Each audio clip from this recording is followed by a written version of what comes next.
What is up, YouTubers? This is Tech Bookworm with yet another cool build. Today I'm building an adapter board for the ESP8266-03 Wi-Fi module. I've seen a couple of guys on YouTube building their own adapter boards for the Wi-Fi modules because these are not breadboard friendly.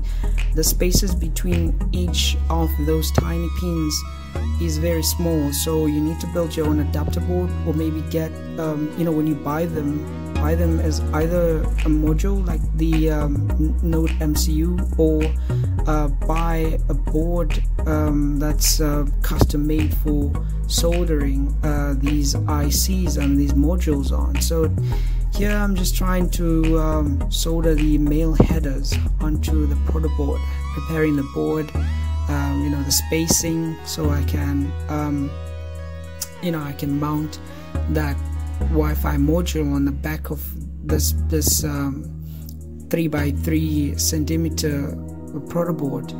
Removing some excess solder there, ensuring that there'll be no shots later on because of the tiny spaces to work with. And I'm just lining up the the solder the pins.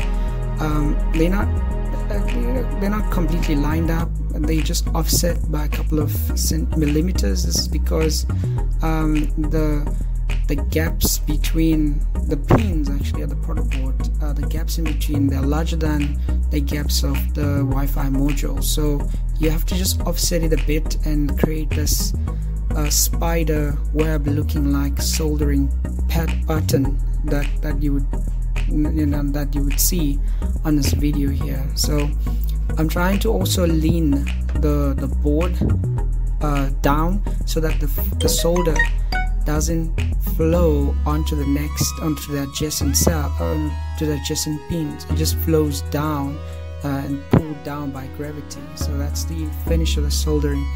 And I'm just trying to check for continuity here between the adjacent wires. Obviously cutting the 3x3 centimeter squared into a 2x2, small enough. So yeah, I'm just using the Arduino for powering the ESP82 module, because this uses a 3.3 volt supply.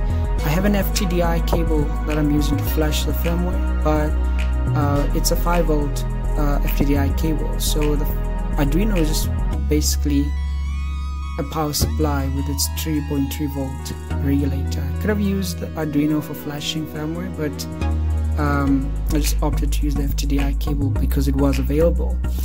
So here I've successfully flashed firmware, which means that the IC is still working.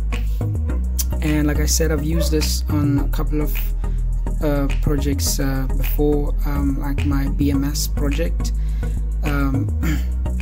So it's a cool build. So if you want to do the same thing for yourself as well, subscribe, and looking forward to